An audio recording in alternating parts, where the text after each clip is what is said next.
What was this about? I'm not really for sure. I just know that it was some media stuff going on. And Social media? yeah, I hope this is a lesson to everybody in the world. Would you say Rita was caught in the middle? Yes, definitely was.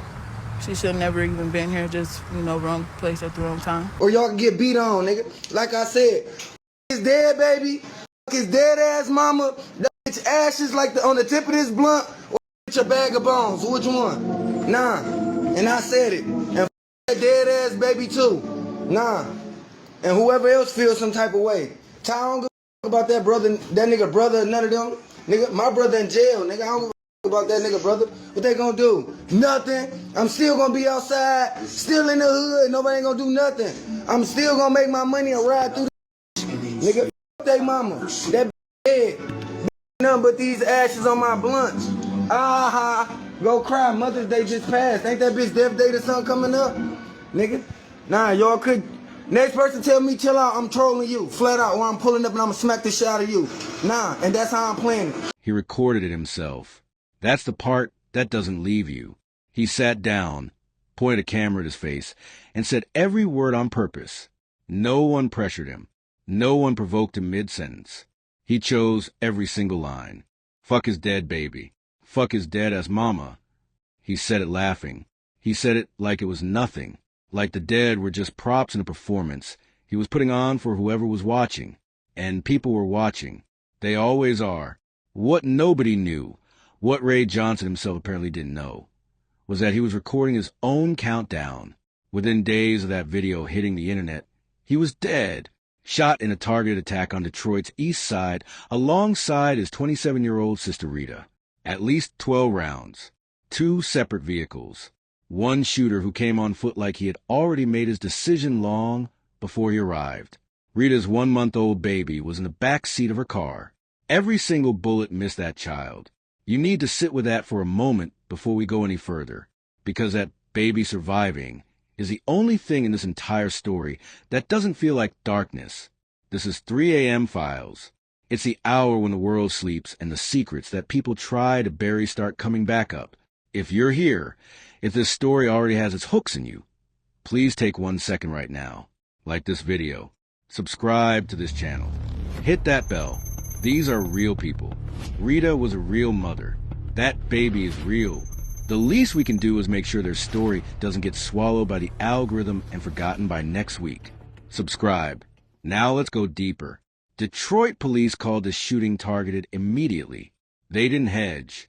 They didn't say they were exploring possibilities. Targeted, which means someone knew where Raye and Rita would be. Someone knew they would both be outside that relative's home at that specific moment on that specific Wednesday afternoon. Someone came on foot, not in a car, on foot, fired at least 12 rounds between 2 vehicles, and disappeared back into the neighborhood. That level of deliberateness doesn't come from rage alone. Rage is loud and messy and imprecise. What happened on that street was calculated. Patience and a plan.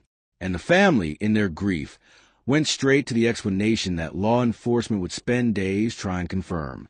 Social media, a public beef, an online feud that had been escalating in plain sight, while hundreds of people watched it like entertainment.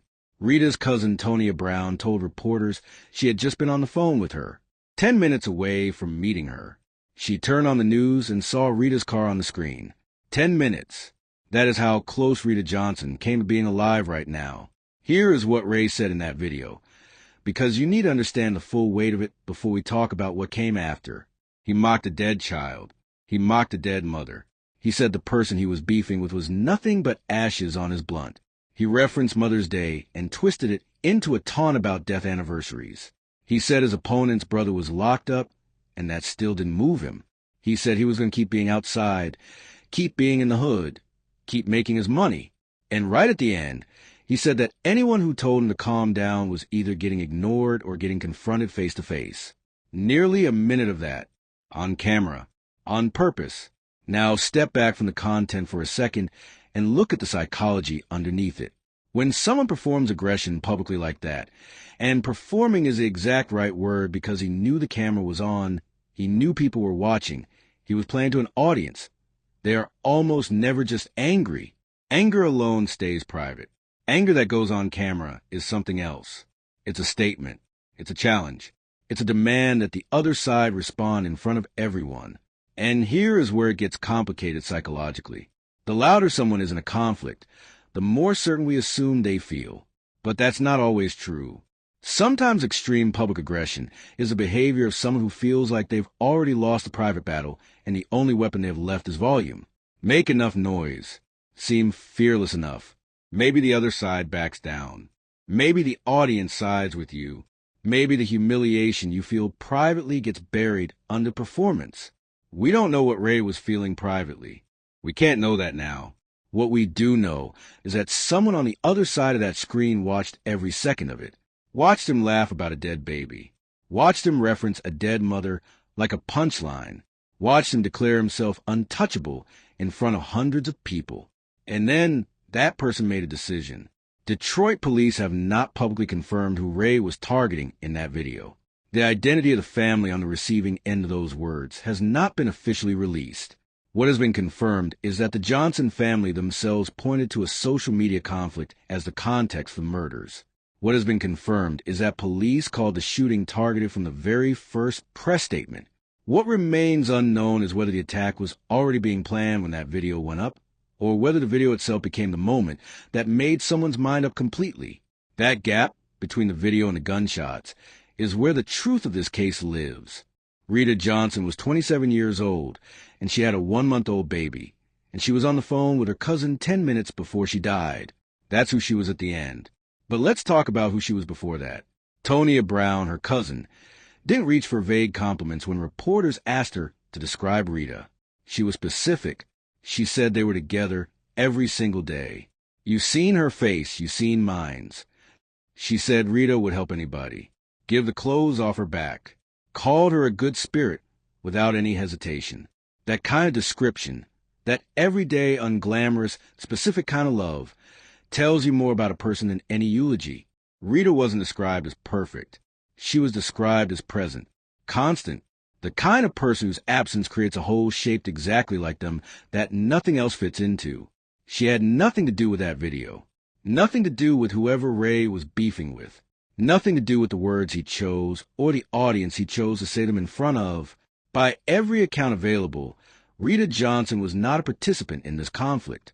She was a proximity casualty. She was there because she loved her brother, and her brother was there, and that was enough for someone with a weapon and a decision already made. And that is the part of the story that the internet, in all its noise about the feud and the video, and who said what, keeps almost missing. A 27-year-old woman who had just had a baby is dead, not because of anything she did, because of where she was standing. The day after the shooting, the day that should have been the day after a regular Wednesday, was supposed to be a balloon release. Raye and Rita had planned it together. Nearly 4 years since a friend of theirs died in a car crash. They were going to stand somewhere together and let something go up into the sky for someone they missed. Instead, they became the people being released for. No arrests have been made. The shooter is still out there. The baby is being raised by people who have to decide every single day how much of this story to carry in front of him and how much to shield him from until he's old enough to ask. And the question this case won't stop asking is the one that applies far beyond Detroit, far beyond this feud, far beyond this specific tragedy. When someone performs invincibility loudly enough and long enough in public, do they eventually start to believe it themselves? Does the performance become the reality in their own mind? Did Raye Johnson go to sleep the night before he died genuinely believing that nobody would act? Or was there a quieter part of him that already knew? And if he knew, if some part of him understood what he was inviting, what does it mean that Rita was standing next to him anyway? Drop your answer in the comments. This case is open. The truth is still forming. And the people who were failed by this story, especially that baby, deserve witnesses. This is 3 a.m. Files. Subscribe, hit the bell, share this with someone who needs to hear it. We'll be here when the next secret surfaces. And always